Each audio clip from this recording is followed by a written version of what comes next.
Match week 2023, and this time FC Cincinnati will let us watch the games, but maybe not tell you how we're going to make the playoffs this year. MLS has jam-packed this year full of matches, so cancel your vacations. You are officially booked all year long in TQL Stadium. And if you think you can get away during away matches, well, guess again, Apple will now be locking down your phones unless you watch every single Major League Soccer match. It's a side effect of the MLS season package, guys. But you don't care, do you? You are already starting your year listening to Cincinnati Soccer Talk. What an episode you picked as we start our official 8th season. Believe it or not, we were on the mics back in 2016 doing this exact same show, but about a USL club and trying to guess John Hart's starting 11. Well, not me. I wasn't a part of CST yet, but we had to drop off at some point. Thanks for tuning in. We have a lot of cool stuff this season, and our teams have been hard at work prepping for this year. Our photography team has been meeting. Our writing staff has had Zoom calls, and the podcasting group says they will figure it out at some point. But all of them are just a bunch of fans trying to make life easier for you. So check out the website. Tell your parents about the podcast. Parents, make your kids listen in the car, and maybe they will learn something about the orange and blue. Better than whatever schools are teaching, I imagine. We exist literally to give you stuff to read and listen to at the low cost of free. Thanks to our sponsors and super crazy diehard supporters, of which we have 4 new episode captains. And we will, that's what we would have said back in the day. So I'll pick one of you just for today, a special shout out so we can continue this party next week and then the week after. Thanks, Kyle Phillips, for helping fund this fan project. You rock. We will get to the rest of these names later, but let's jump right into it and bring in our first co-hosts of 2023, 3 J's today. First up, Justin. Welcome back on the show. How are you doing? Doing well. I just completely, my mind is racked on all the content we're about to see, man. I was going over the games yesterday. Excited for FC Cincinnati's start, but man, oh man, can't wait to get in some of the other ones.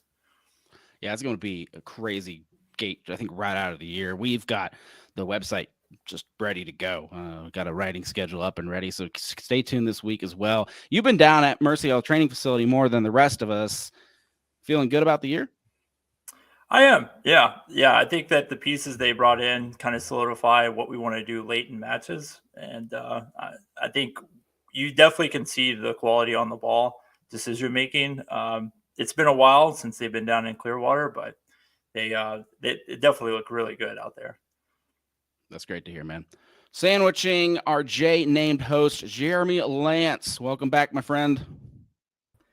Yeah, I love being with 3 J's. I grew up in a household with a Justin, a Josh, and a Jeremy. So this is very familiar territory for me. Nice. I was really hoping one of you wore like a baby blue, so I had Blue Jay jokes ready to go here. Oh, there you go. Okay. I won't change. Class, I will use them.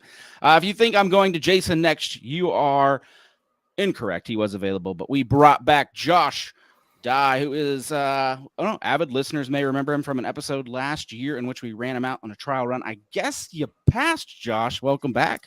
Yeah, once again, I've swindled my way into lands that I probably have no business being in, but here I am. I stuck my flag, and I'm digging my heels in. You can't get rid of me now because I have access to things. So that just means you're a Cincinnati Soccer Talk podcaster if you don't think you belong. So, you got to be back for a new soccer season already. Yeah, I'm very, thank you guys again for bringing me back. Yeah, I'm super excited. It's crazy. It's already here. I was chatting with my dad. He's just like, the off season went by so quick. And I was like, it did. But also in the same vein, it didn't go quick enough because, get Bengals season out of the way. And it's like, man, all we got now is FC Cincinnati. So, and it couldn't be a better time to be an FC Cincinnati fan. I don't know about you guys, but December, I'm done. I'm like, I need the break. I'm ready for it. Ready? Somewhere about mid-January though, it bites me hard. And I'm like, why did I want this to be over again? January is a miserable month, so we all want January to always be over. It's just gray and awful here in the Midwest. And then the thought of spring feels so distant, but you want it so bad. Yeah, no, I get it. Yeah, blessings to the MLS gods, aka Don Garber, for moving that schedule up so that we get MLS soccer in the end of February, because that's a thing that needed to happen. But I'm not gonna complain. I was really hoping for a snowy game one. It's not going to happen, I don't think. Orange ball. We need an orange ball just for Gotta the get the sake high of having vis. one, right? We have to have one. How do you not do an orange ball game with the orange kits? Oh, Match made in heaven. yeah, but they're rolling out the river kit regardless, though. Well, for better and worse. That's a tease, folks. That's a tease. There you go. As you know by now, Apollo Home is the premium home service provider in Cincinnati. They pride themselves on awesome customer service, expert technicians, and 7-day-a-week service. For a limited time, they are offering a $39 furnace tune-up. Get it done while it's still cold. Keep your HVAC system running strong this winter. Give them a call or schedule on apollohome.com. Our amazing 2023 sponsor. Thanks so much, guys. Segment 1, A New Hope. FC Cincinnati's 2023 season is here. First up, let's keep this lighthearted. What are you guys doing to start your season? Like, what's the plans this weekend? Big plans, light plans? Unfortunately, my wife's birthday falls on the opening day. Take her to an FCC match, man. I get trumped out on that. It's the big 3-0 for her. So we're going out on time, getting some drinks, and then late night, I'm going to be sitting there holding a phone looking for the scores. So Wow. no big send-off for me this weekend. I need to train you. I took my wife to FC Cincinnati on our anniversary one year. Classy. Wow. Most romantic place on earth, right? That's what they say. Well, we paid all this money for these season tickets. We gotta go, honey. You know. All right. What about you, Jeremy? You gonna show up? No, I'm. I have tickets. I'm not gonna make it. I have a small procedure on Friday, so I'm gonna be pretty sore on Saturday, and I figured. Valid. Hiking down all the way to our seats and marching and all that stuff was going to be probably a little tough for me to pull off. So I'll just kind of be hanging out, checking out the sleek new Apple TV Plus thing. We are going to need your review on that next week, probably, because I'll have it for you. Because I think everyone else will be there. Everybody else will be there. But medical excuse, you're valid, and then of course, Josh, you're out of town. But how much are you looking forward to this season? Oh yeah, immensely. I will be right there with Jeremy, propped down on my couch with my Apple TV on. Try to do my best to find some kind of local something adjacent Midwestern beverage to partake in. Yeah. I got lucky one year. I found a Rheingeist out here in Connecticut, which was pretty impressive. So I'm gonna try to get lucky again. But yeah, I'm excited. I'm excited for 1080p 4K right on my big screen, so that'll be nice every week that I'm not able to attend. So yeah, it's gonna be great. What are the chances in your area that you can get a bar to throw on the game? Well, a local bar.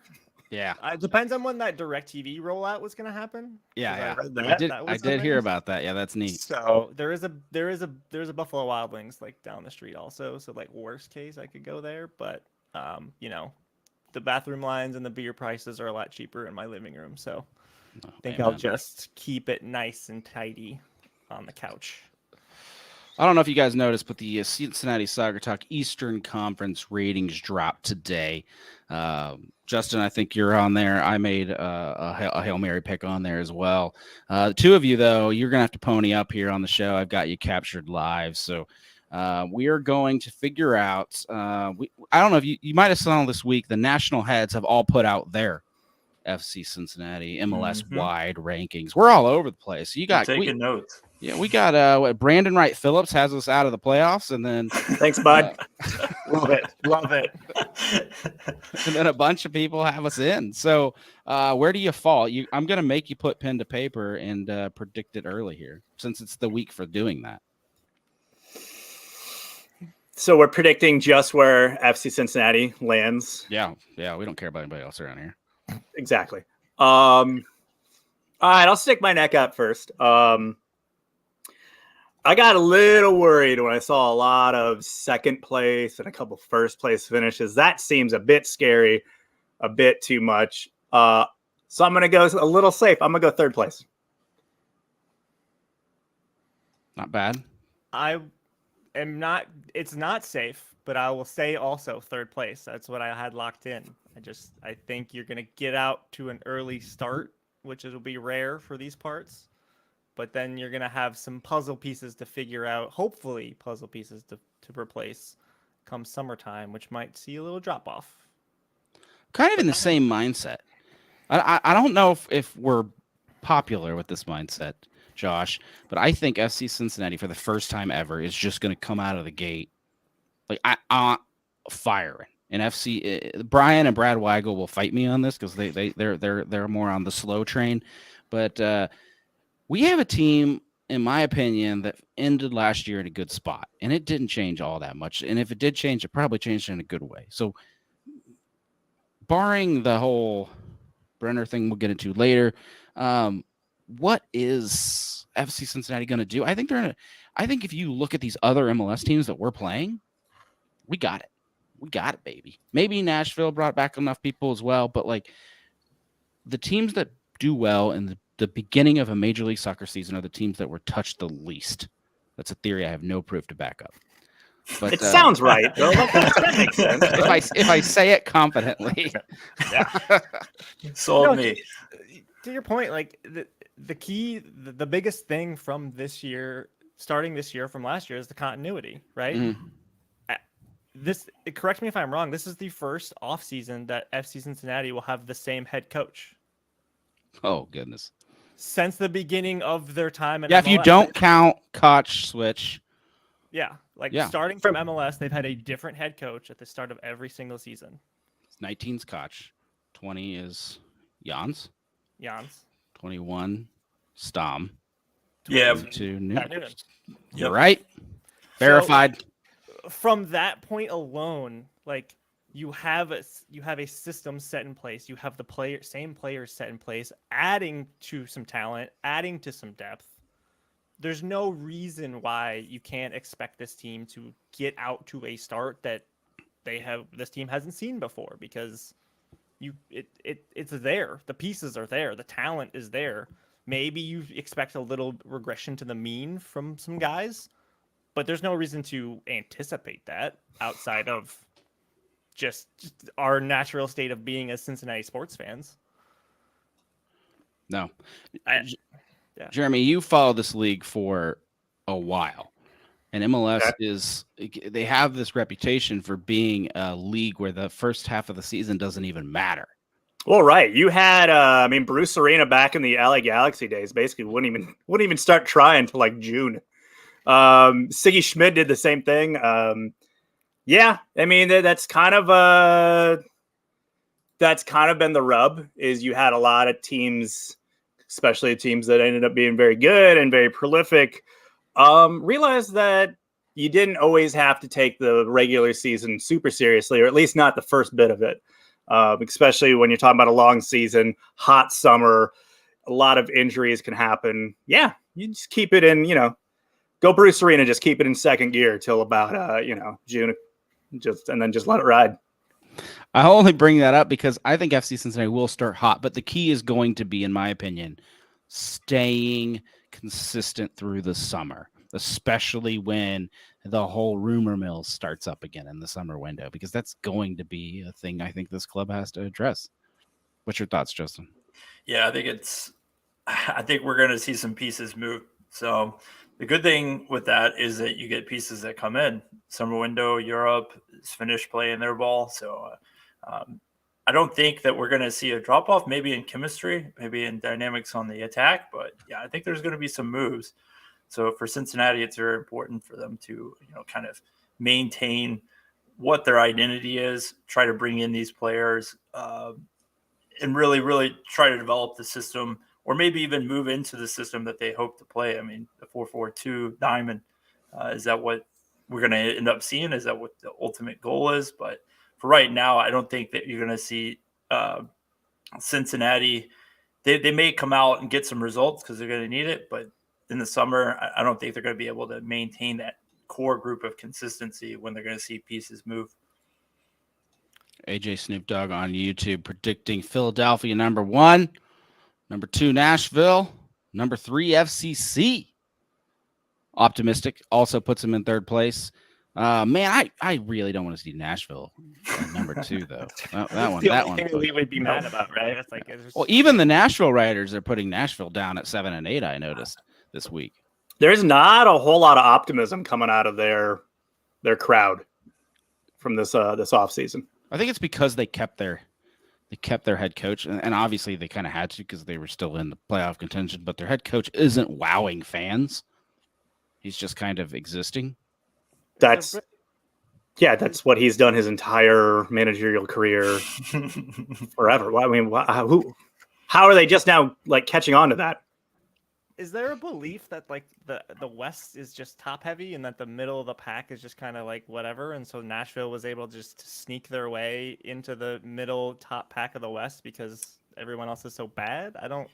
In a way, I mean, you had like the Cascadia teams just completely fall apart there at the end. So I mean, there was some quality. RSL never really could get into shape, nor could Colorado follow up their 2021 season.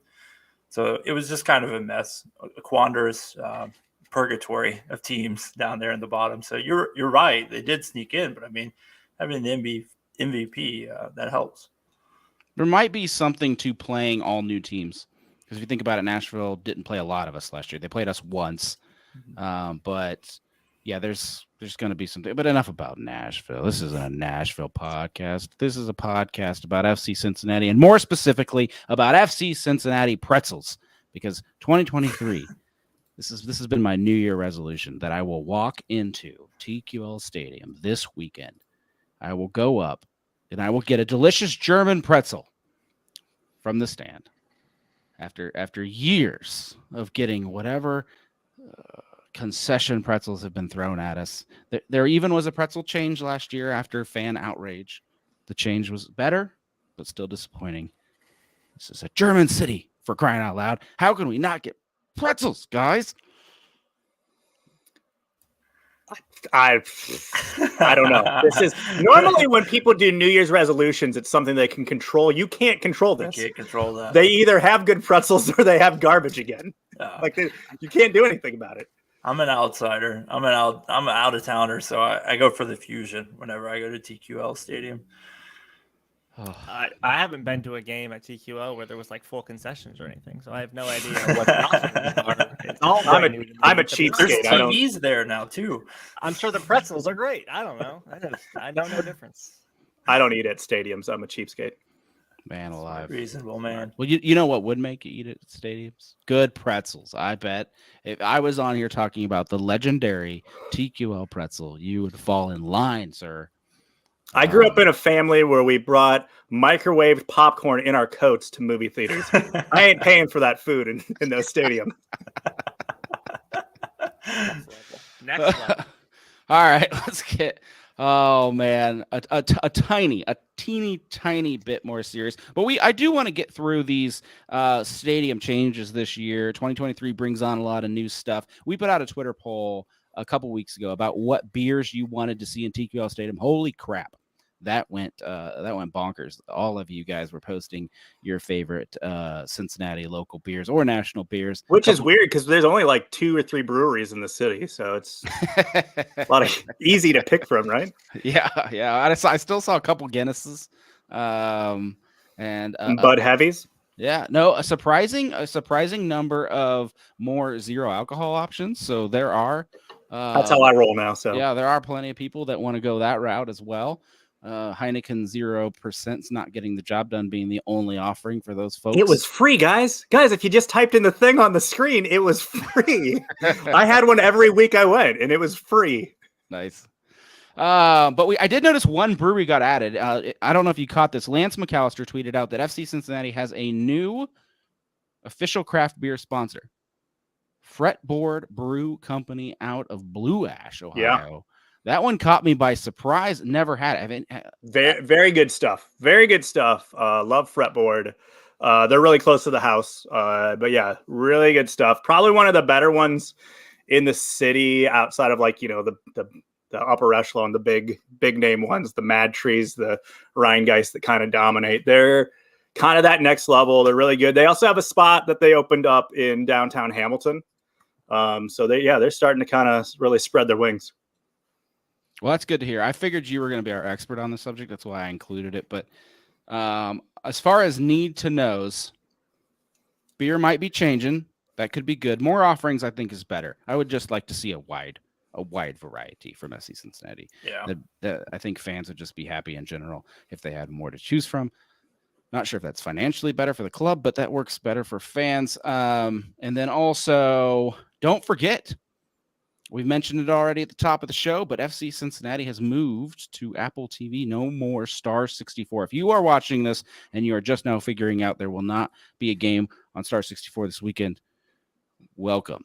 Yeah, welcome to 2023. This is happening. So don't forget to figure out your Apple TV situation. If not this weekend, because you'll be at the game next weekend, you're gonna need to figure it out before FC Cincinnati plays Orlando, unless you want to jump on a Frontier flight and get your butt down there. So I think T-Mobile is offering MLS Pass for free. Yeah. So if you happen to be on that network, go you. You just landed a free subscription, and otherwise you season ticket holders got a free one. Yep, season ticket holders, free one. If you don't qualify for those two things, we will give you a secret. If you log in and sign up for the free trial, you can get Apple TV for $79 instead of the full price, which I think is about $20 more. So you get, if you sign up for the free trial of Apple TV Plus, you will get MLS Season Pass for the subscriber, like $79.99 for the $79.99 for the season. I don't know. I was, because that was my whole plan until T-Mobile announced their thing randomly on a Friday. But so I did a little bit of research on it. It seems like that will just last you the whole year, even when your subscription runs out. Great. So right, because it's a one-time payment. So yeah, they're not going to chase you down for that extra $20. Like, hey, you canceled, so we're going to need another 20. Yeah. So, Ted Lasso is coming back in like 3 weeks, so you might already have that subscription going then. Yeah, or get it for that show because the show rocks. Oh, what else do we have to announce? I think we got one big one. Our friend Jeff Tebbets is getting ready to launch the new podcast. You remember the show we used to call March to Match Day? Yeah, where we would interview other podcasts around the league. We had a long talk this offseason about what to do with that, because we've heard from some fans that they absolutely love it. Some of you guys out there really want to bring that back, and some of you are like, I know enough about the teams we play now, so can you mix it up a little bit?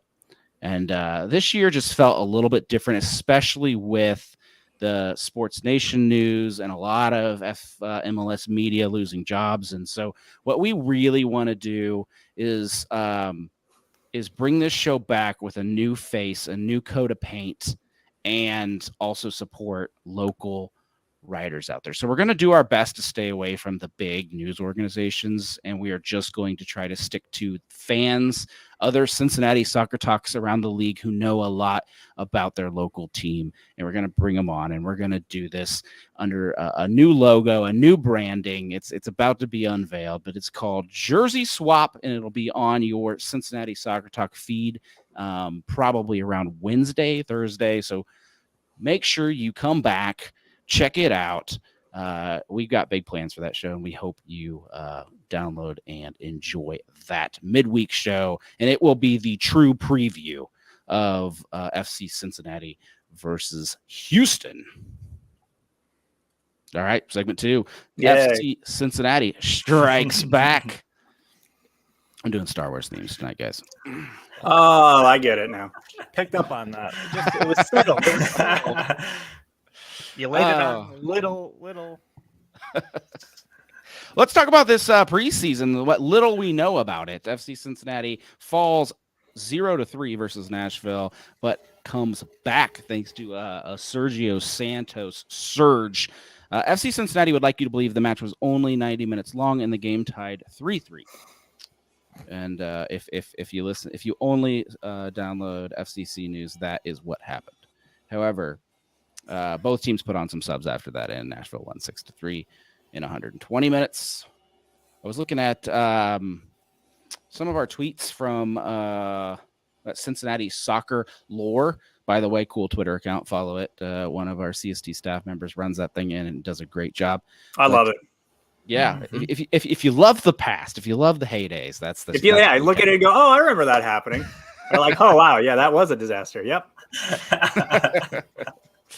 But they're going to put out a tweet. One of them was about how in 2019 we lost to Columbus, and that has like a signal of how that season was about to go. You remember that preseason in Carolina versus Columbus, and we're about to go in Major League Soccer. Columbus kicks our butt to Kingdom Come, and I think for a lot of FC Cincinnati fans, that was the moment you decided, wait a minute, maybe we're not ready because we're gonna be mad. And then you forgot all about that one, Portland. When you see this roller coaster that we've kind of had this preseason, like where we've smacked some teams and we've gotten smacked. What does that tell you? Does that tell you anything about this season? Because there have been signals in the past. I don't think that there's a clear line. I do think for me, as far as the roller coaster, this team can take you through from match to match. I think that we're in for probably another load of that. It's just unique to the way we want to attack. Our weapons just aren't particularly versatile on playing games and seeing points through. So I think this is going to be kind of consistent with what we're having. I don't expect us to come back. That was kind of a shocker. 3-goal deficit and coming back. We do have the goal scoring presence out there on the field, but for me, I don't think we've done enough to answer some of the questions in the midfield and the attacking third to be able to see points through. Just talking about some of the other preseason results. So I think we're in for another year of roller coasters. But I hope that some of these matches fall through for us. We obviously have shored up some of the back line pieces and some of the pieces on the wings. Now I would like to see a little bit more of the central focus and the attacking third. So I refuse to read into any preseason anything. Like whatever happens on like a goofy pitch in the middle of Florida with 0 people watching and trialists and randos being cycled in and out.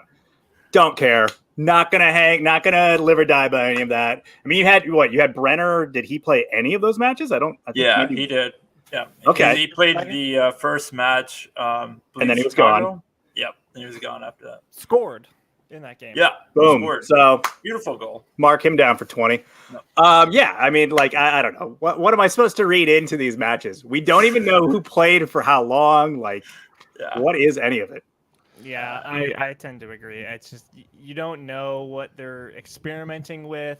I mean, maybe they're playing guys in different spots. I mean, there was times where Elvis Powell was playing right center back. Like, they're just a lot of the preseason to me, at least the way I'm choosing to believe it is that they're just trying stuff and they're getting minutes under their legs and they're just getting comfortable on the ball again after some time away. And I'm not gonna, the preseason. There's a lot of benefits that you can have to it. Obviously, you're trying to build camaraderie. You're trying to build the feel of guys, what they're gonna do. All that stuff is important. But form, results, like none of that means anything to me in the preseason. It's just it gives you a little preview. Gives you like maybe Sergio Santos can start from game one and he's riding a little bit of momentum and that's all right. But like results, like it was cool to see him come back. It didn't matter to me that they were down 3-0 when they were. It was more that it was to Nashville. If I'm being honest, like it was just like don't do that to Nashville. Like don't any other team like Charlotte. I don't care. Give the fans ammo. Orlando. Like don't give them more ammo. Like I saw a Nashville Twitter account that posted on one of their handles that was like, just like in the past, FC Cincinnati falls to us. I was like, dude. No, that's the annoying thing. Like the worst thing that could have happened was like you getting scored on by the kit man to Louisville. Like don't let those things happen. Like don't let those moments happen. But everything else is good. I guess the one thing that concerns me, Pat Noonan is speaking to this in almost every one of the press conferences. We're far too careless with the ball at times. We're forcing things when we shouldn't be. We're putting a lot of pressure on our back line consistently, and our young goalkeeper. And with him speaking of this, I mean, this is beckoning back to like July, August last year.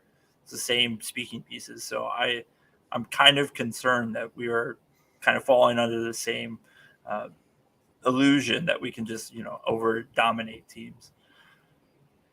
Yeah, no, I totally get that. I got the same vibe. But I tell you what I did like. So FC Cincinnati sends us the clips of the goals, and I got to watch them. And I was going to put them up on this podcast, and then I realized that most of you in the car tomorrow won't be able to watch them unless there's some technology I'm not aware of. So let me just tell you that both of those goals were that. Remember Santos in the playoffs last year and that hustle goal? We're like that was the reason we signed him, that one play, because he didn't do much else. Both of those goals, both of those goals versus Nashville were Santos hustle plays. If that's, you were talking about problems with depth in the final third earlier, Justin, if this is the answer, then I'm fine with it. Granted, it's one preseason game. I shouldn't read into it, but those two goals looked just for those of you at home. Those two goals looked good. It was just hustle. They were both hustle goals. Could Nashville have stopped him? Probably, but Santos just out hustled him.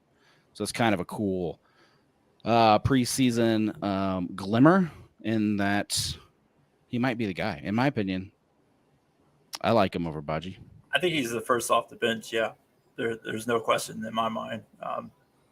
Even we don't really have a replacement at the 10 spot, so we can't get tactically shift very well. I mean, you play Kubo in that position, but you're not really getting a lot from that. So for me, the first off the bench, 60-minute mark, we're not getting a goal. Santos has to come on.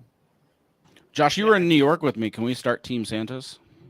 Yeah, absolutely. I mean, I was sold after that move in general. Like, bring him on for another year. Again, I love him in that super sub role. Like, you need to chase a goal down, let's just bring on this guy who's just going to out hustle and outrun. And also, he's not a small guy. I mean, he's not Dom Badji strong, but you're not gonna move him off the ball very easily. Yeah, he'll shoulder you right off that ball. Yeah, and so he's got the perfect build and make to come off the bench first in the 60th minute and then just work rate you to death. And I would rather him be that role, but if he has to start a couple games while Brenner gets his legs back under him, then so be it. But I think he works best as that depth piece. And to that New York goal last year sold me on it. Part of Cincinnati striking back in 2023 is, boom, they fired that River kit right out there this week. Fans have been waiting. What will replace the famed pinstripe jersey? Justin's got it on right now. The River kit is the answer. For 2 years, we have a splash on a kit to look at. Are you happy? We'll go. Yeah, go for it, John. Sure. That looks fine. I don't know. I was a little surprised by how many people hated it right at the gate. Yep. I don't know. I didn't feel like it was eliciting that strong of a reaction either way. It's a good kit. I will wait to buy it on clearance as always, because as I've already mentioned on the show, I am a cheapskate. So there you go. Also, what a time to be, making something about our river. What a time to be doing that. Yeah, I agree. It's not one that I'm rushing out to get. I'll skip it. I have the white, I have the orange, and I have the navy. So like I've got my trifecta there, and until one like blows me away, those are my 3 rotate. And I have the original inaugural kit, so I have the 4. That one's just kind of for ceremony at this point. But the river kit's fine. It's I like the blue. I like bringing that royal blue back in front and center again. But until they do something better with that, then I'll probably get that one. But this one is like, all right, fine. Yeah, I like the kit. To me, it calls back to like some of those like early 2000s, late 90s kind of clashing, like contrasting color schemes. I really like the royal with the navy on the shoulders. Is it navy or is it black? I haven't purchased mine yet. Navy. Okay. And then the orange, I mean, it is loud. And it's pretty cool because the kits that we had before were solid kits. The orange and the pinstripe one, they just kind of when you're watching it at the stadium or you're watching it on TV, they just kind of blend together. Just kind of a matte finish to it. So it has a lot more contrast. It pops out at you. So I like the kit. I mean, they probably could have done the whole sash thing a little bit better, but apart from that, I think it's a great kit. Yeah, the only thing I just dislike is when there's criticism for the sake of criticism's sake. I will say that the points I've heard on this one are fair. FC, like the one about FC Cincinnati can't figure out their colors or their scheme. That you might, those people have a valid point. They've vacillated on which blue is the blue, right? Yeah, we don't know what blue is blue anymore. You're right. I will give credit to all of the little details that have been going on these jerseys the last couple years. Even one of the parlay jerseys had a really cool FC Cincinnati on the back. This one has a bridge logo, which our own Jacob Clary put on the website. He thinks could actually be used in future branding. He likes it so much. And then the little Roebling, the patch, cool. Those are really cool. That's really elements. cool. That's a really cool elements. So I'm not going to completely hate on the kit. Those two things are awesome. And I kind of agree with the review we put on our website, which shows some bad, some good.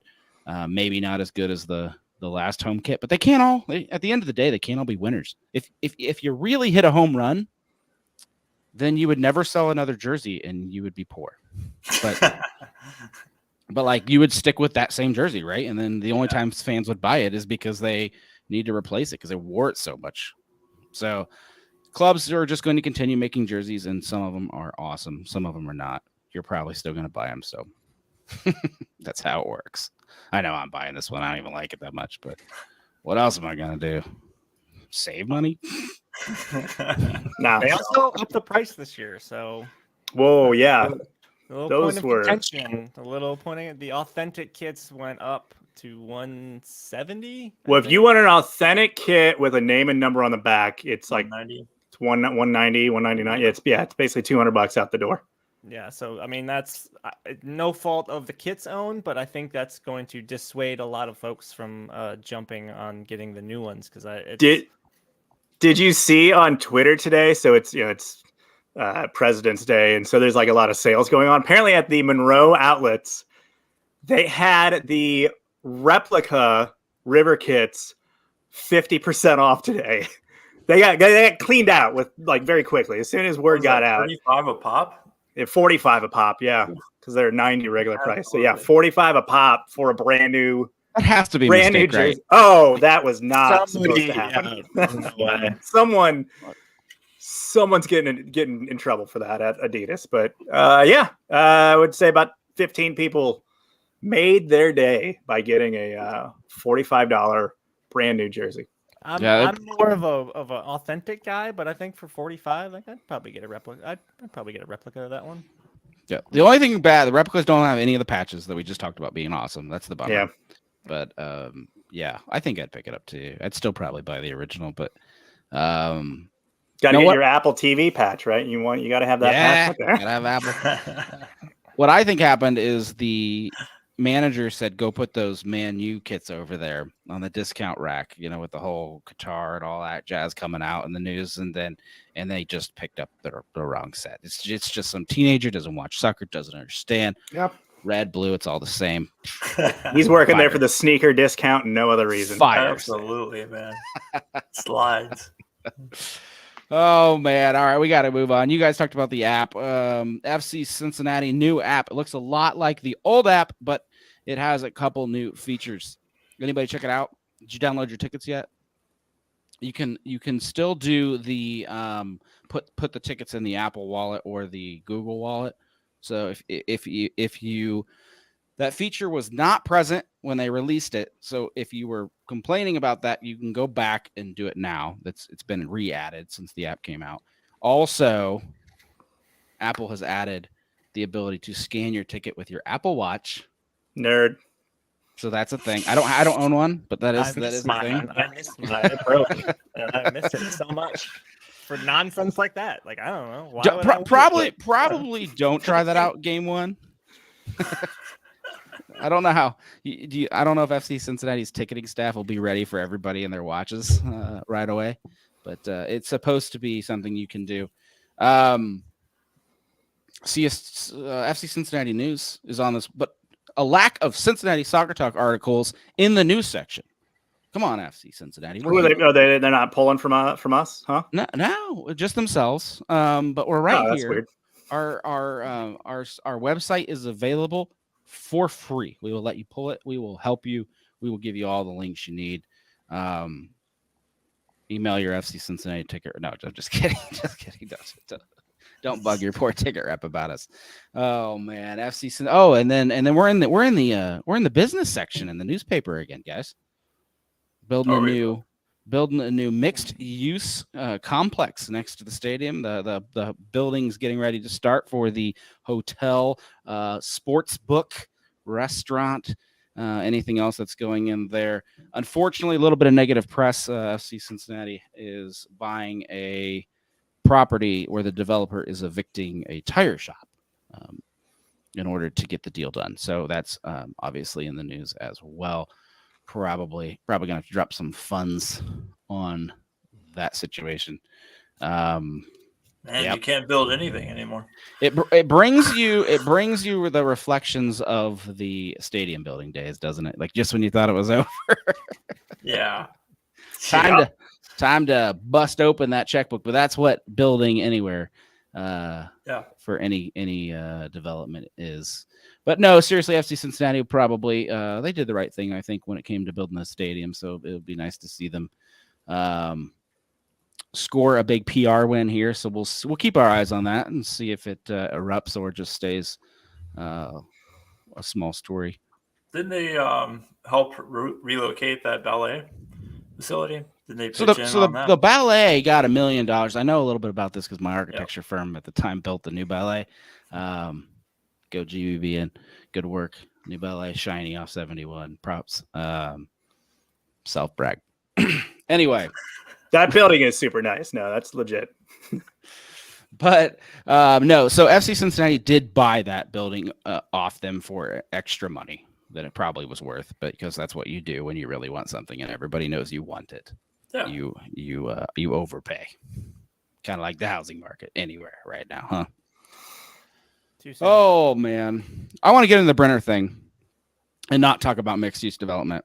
But first, we have to talk about the return of the Cincinnati Soccer Top Growler Cup. This is our prediction contest. This thing is old, guys. This thing goes back to like 2016, 2017. The supporters of Cincinnati Soccer Talk get to play in a pick'em weekly competition head-to-head against themselves and against all of us and everybody else on our staff, and we duke it out to see who is the smartest predictor in the room. And you would think that this is just luck, that FC, like guessing the score of FC Cincinnati versus Houston this weekend would be luck. But I kid you not, there was a guy last year that got 6 in a row.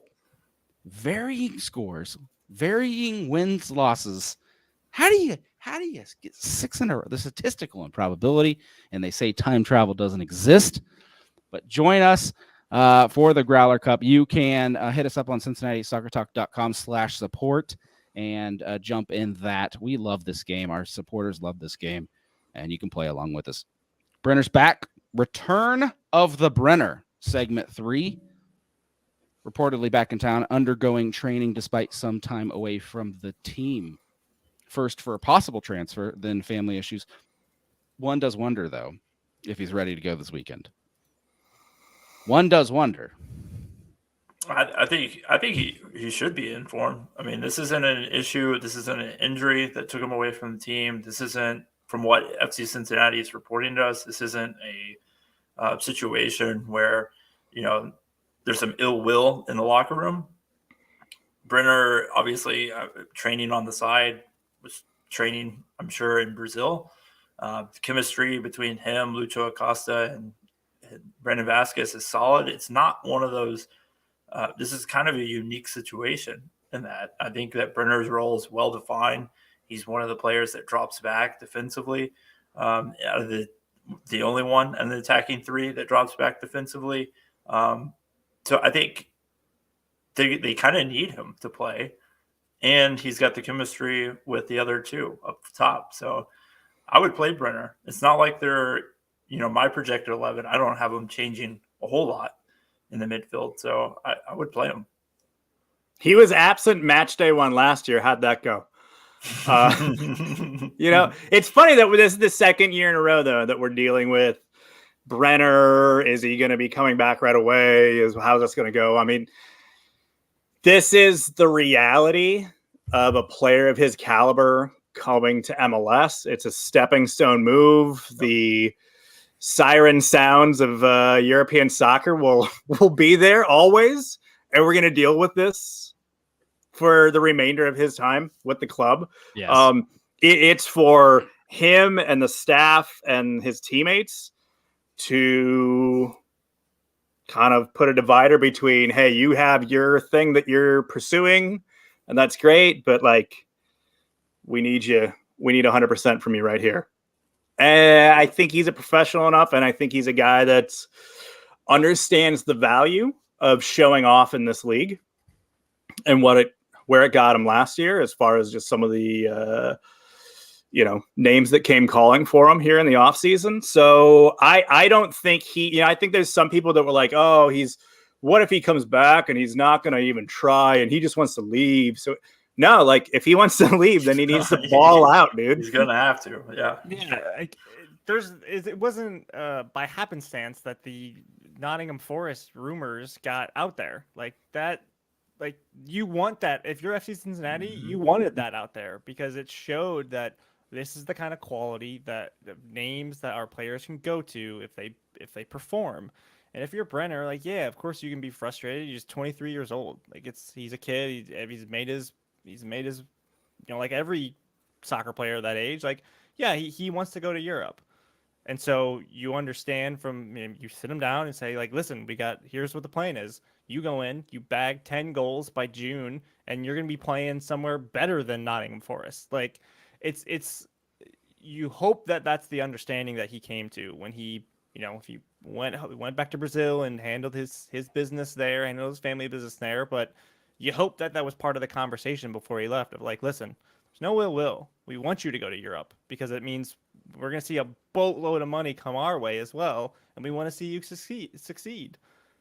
If he comes in with that understanding, there's no reason to believe that he can't come in and score a bunch of goals in the first 4 months of the season and then have the likes of bigger non-relegation fighting teams calling his name. He wasn't going to play at Nottingham Forest anyway. You dive into that story and understand that they weren't going to be able to play. There was some visa issues. They didn't think he was going to be able to get the FIFA points he needed. There was all kinds of bureaucratic hurdles that were going to have to be made for him to even sniff playing time there.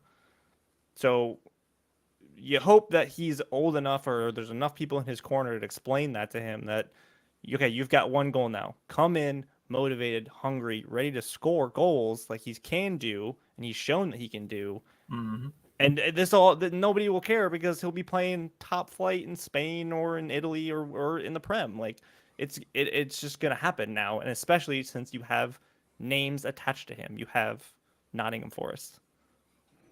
I think the best thing for Brenner is that Brandon Vasquez just got slightly more well-known in the offseason by getting his U.S. men's national team call-up. So, if you're Houston Dynamo coming into this weekend, or who are you worried about? Who are you double teaming?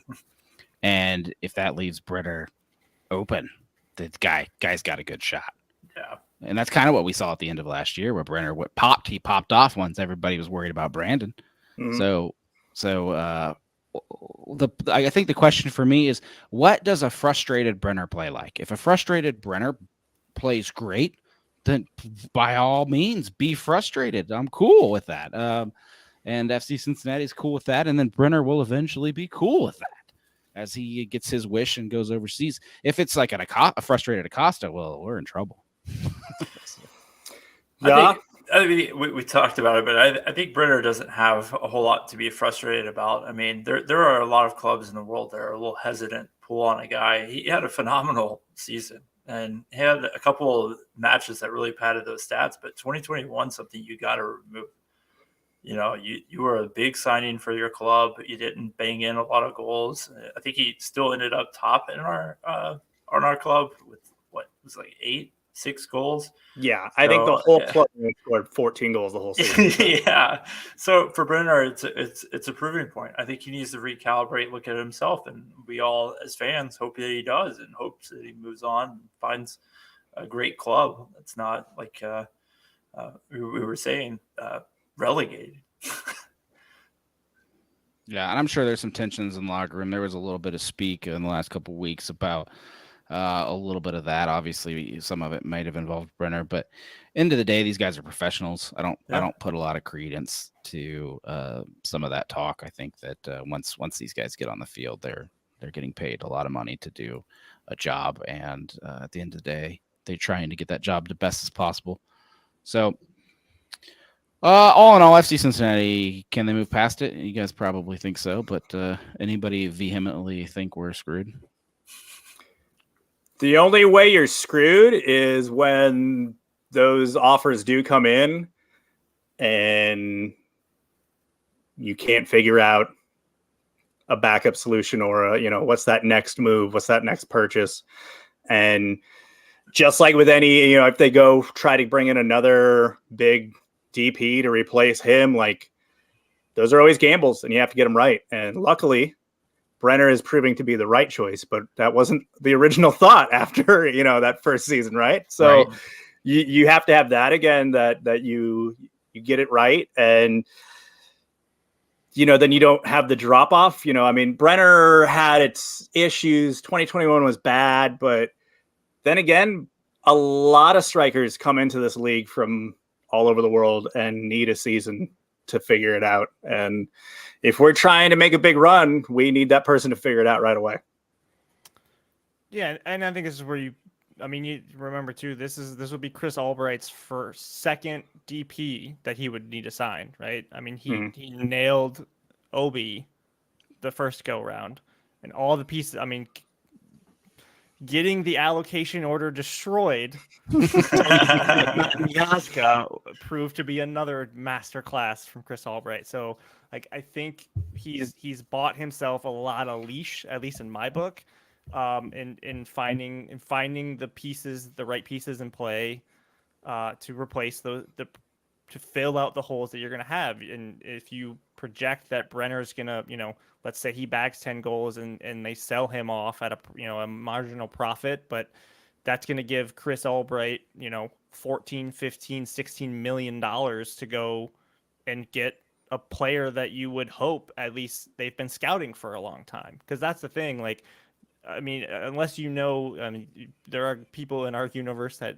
do deep dives into guys that they are scouting or whatever, but nobody knew who Obi Nwobodo was when he showed up. Like, that is somebody that Chris Albright has had circled in a book somewhere in his thing forever and finally had the means to go do it, and it proved tenfold. So I trust Chris Albright at this point, more or less. Like, I trust him to have a plan in place to say, now we pull the trigger on a Brenner move. Now we bring in this guy, whether it's a young guy, whether it's an established guy, somebody that, yeah, you might have some lumps because maybe it's a foreign guy who hasn't gotten, got to get caught up like we saw with Brenner. It's going to take a minute for him to get settled, for these guys to get settled in, especially if they're young guys, to get settled into a brand new place in a brand new league like that. Maybe they hit the ground running and everything works out great, but I trust Chris Albright to have a plan. And if he doesn't, then shame on him, and we'll see a something squander that was promising, but I trust him to have something ready to go. Yeah, I think also going into that summer window, he's going to have the ammunition of the MLS numbers.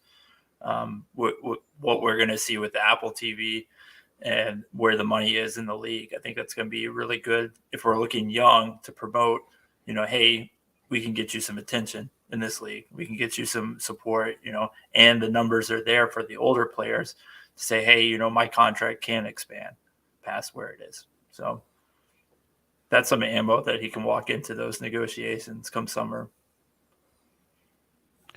All right. Well, I think we've beat this horse, but I agree with you guys. I'd also give Albright the leash. When he signed Obi, I remember being like, "Who?" Like, there wasn't a lot of us that were like, "Oh, of course, that's a good move." Not a big there. Turkish league guy. Yeah. Huh? And then we pay for some like software so we could like pull up video on some of these people, and I remember Coach Goff being one of the guys that accesses it for us. I was like, can you tell me what's going on with this guy? Like, go look up his old videos, figure this out. So yeah, Albright clearly had done his homework on that one. It ended up being a great move. But this isn't the Chris Albright celebration because he may go out and lose the first 2 games and we got to hate on him. So hedge your bets. But you could get in touch with us at Cincinnati Soccer Talk on Twitter. Email us at feedback@cincinnatissoccertalk.com. We love hearing from all of you guys. Write into us or tweet at us. Let us know what you think about the show or what we can do in the future. Always appreciate it. Of course, thank you to all of the fans that support us. Real quick, I want to read out Red Lee, John Davidson, Robert Stevens, Laurel Failer, Matthew Adamczyk, Riley Stephen Burke, James Denbro, Tom Newhouse, Brian Weigel, Brian Gills, Dan Alberts, Will Kychek, Ian Rexroad, Carl Fight, Christina Sharma, Kyle Pohl, Rupesh, Tom Beaversdorf, Jason who's super average, John Haskell, Ryan Ernst, Mary Lou, Wes Anastasi, Rob Pierce, Clifford Adams, Thomas Steps, Pierce Johnson, Mike Parentis, Dave Wiederhold, Rob Gassell, Brad Weigel, Kevin Day, Paul Hedger, Jamie Smed, Alex Carnegas, Dave Tingler, Patrick Lahani, Mike Bowman, Brett Sova, Chris Hubbard, Kevin Cooney, Joe Max, Jack Emery, Sarah Gorman, David Moore, Bob Ryan, Ryan Durkin, Bart Labita, Rob Triple, Joe Lohr, Bill Leopold, Maureen De Moray, Jose, David Myers, John Cafardi, Olympico, Joseph of Hangar 937, and brand new. Well, thanks for your support, guys. Justin Blair, Kyle Phillips, Ashley Niehaus, and Dan Burns as of 30 minutes ago. Oof. Thanks to all of you guys for supporting Cincinnati Soccer Talk. We appreciate it. You can also support us at CincinnatiSoccerTalk.com/support or over on Patreon. The season awakens. Who do you guys want to see FC Cincinnati roll out this year? If you had to pick your lineup, I know a lot of it's probably going to look similar to last year, but we have had some new signings. We have had a few changes. We have had a few tweaks. I guess we'll go with you, Justin, because you've seen more of the team. You're the only one that's been watching them in preseason. So where are you going here? If you are Pat Noonan, Houston's right in your face. You're days away from playing your cards. What are those cards? If I was Pat Noonan, I would if I was in that position, I would probably go with Sergio Santos over Brenner. But I think Brenner's still in the realm. I think he's there. Brenner, Brandon Vasquez, Lucho Acosta, Junior Moreno at the midfield. I think he's still solidified there. Obviously Nwobono heading off that. Your left back is definitely Barrial. Your right back, I think Arias has enough quality. I think the club has enough confidence in him to take over on that right back position. As far as the center backs, that's kind of a mixed bag there. I would say right now, if you were to hold a gun to my head, I would say probably we're going to see Murphy on the left. You're going to see Miazga at central, and then you're going to see Hagelin on the right, followed up with Celentano, match day 1. That's what I'm going with. Any Celentano doesn't start, Can gets the job? No. What on earth would lead any human being outside of Alex Kahn's mother to say? I want that as a prop bet. I want that as a prop bet. No, hey, I think There was a comment on one of the breakdowns where Pat Noonan refused to name a starting goalkeeper, so it's not that crazy. He wants to keep the competition open, I believe was what he said, and it's just like you have a U.S. men's national team goalkeeper on your roster. You're not benching him after he should have been Rookie of the Year. And they still have, is it Ivan? Yeah, Evan Loro. That's it. Yeah. Day one starter. Still working on that. So. USL goalkeeper of the year, jumping right in. We've seen it work before, guys. Oh yeah, that From worked USL really well. right to MLS. It's a flawless plan. Still, No, I agree. I think that's probably your lineup. I would like, and honestly, I'll go to bat for Ian Murphy. I think Ian Murphy should be the starting center back match day one, if not like, and let him solidify that spot. I mean, I've talked about it before. Like having a left-footed center back in a back three like is so critical. And obviously, yes, you got Mosquera, who's got he's got the Premier League profile. He's young, he's fast, whatever. He just got here. Like he's like we just said with Brenner. It's gonna take a minute for him to get settled in, get acclimated with the league, get acclimated with everything else. So, but Ian Murphy's been there, and he had bad moments last year, but he also had some good moments, and I think this is a good stepping stone year for him to kind of put his foot down, lock that spot down, and be a great piece that you can have and trust. And it's maybe it backfires, maybe it doesn't, but let's find out if he can put it all together from the jump this year. Yeah, I would agree with that as the starting 11. I would say I am looking forward to hopefully seeing at some point on Saturday Marco Angulo's debut. I want to see this kid out there. I'm very excited about what he can bring, kind of what his upsides are. But yeah, another young guy that can cause some havoc in that midfield. Possibly we could say a phantom menace, right, Boston? Ooh, nice. Look at this man. Guy knows the assignment. Yeah, we got a question on Facebook from Otto asking if you think we'll stick with the same formation. Yeah, I think you just look at the way that they built the roster in the offseason, adding Arias. He's been mostly a right wing, kind of an attacking right wing back a little bit in most of his career.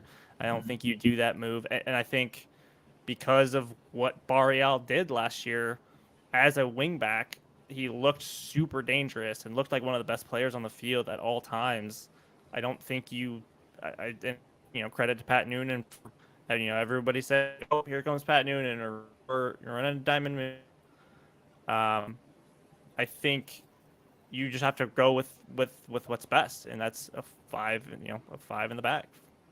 Yeah, I think any of those diamond midfield, all those little things that are kind of rumored to be what Noonan wants to do, it's gonna be a minute till we see that. That's not something they're gonna roll out in the first month or two. We tried it versus Austin. Yeah, I'm most excited to see Isaiah Foster get some minutes if the situation calls for it. Obviously, you can't take Barreal out, but Isaiah Foster is probably one of the most confident young players I've seen on the ball in a long time. So I'm really excited to see him late in those matches, or Achilles heel of losing possession in the midfield. So that's who I want. And I would love to see that pivot and to see Barreal kind of become that backup number 10. Like I think he has the quality that you want to see from a guy that can make some plays. I think if you have stable person as left back and Isaiah Foster, I think that would allow.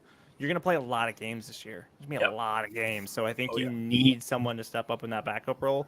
Whether it's you, it could be Yuya Kubo. We've seen him do that role as well. But I think if you see like you did last year where it's almost impossible to take Barreal off the pitch, seeing him step up and fill in that midfield role, I think would be massive for not only obviously for the team, but for his value. I mean, that's another guy that you got to think like, if he puts it together, as a left wing back, and then has some spots as a number 10 and produces there too, that's another guy you might be talking about getting transfer rumors in the summer, late summer, and that kind of stuff. So it'll be exciting to watch for sure.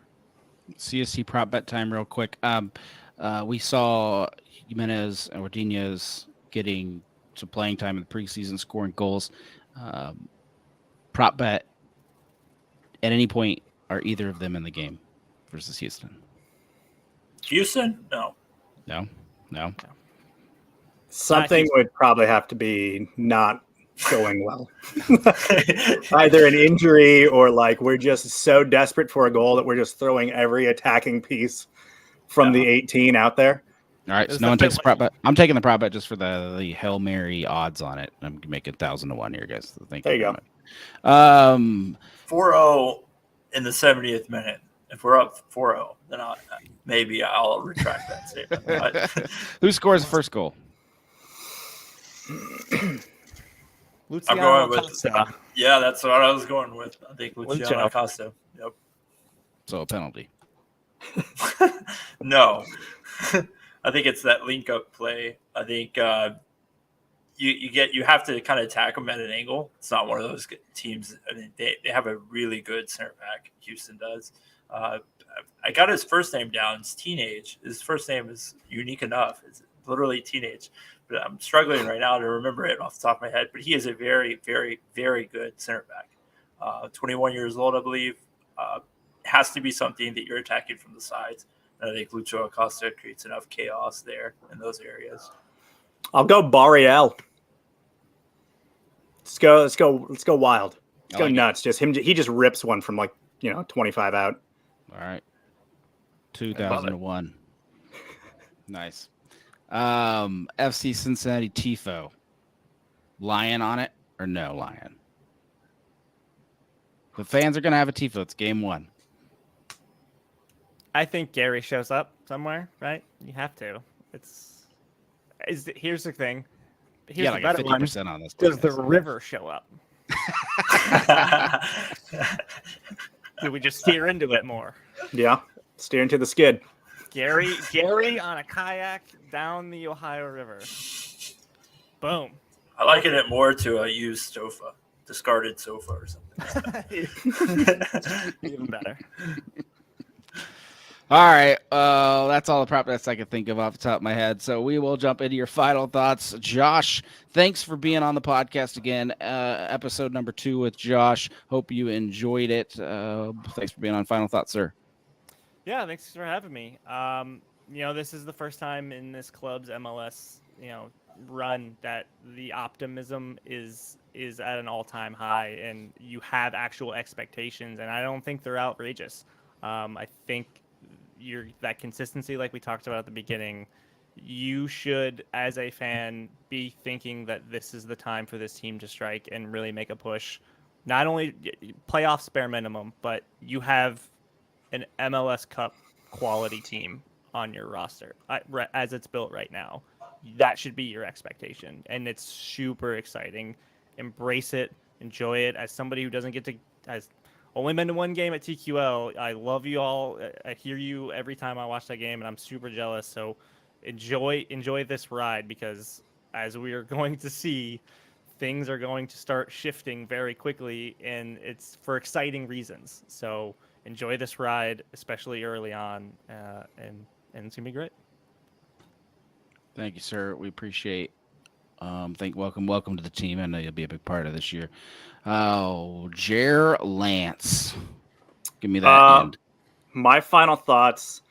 If you're going to the match this Saturday, it's opening day. We've waited a while for this. The weather will be not warm, but regardless, do all the things. Do it all. Do the march. Stop by all of the, Northern Row, Symphony, all the places.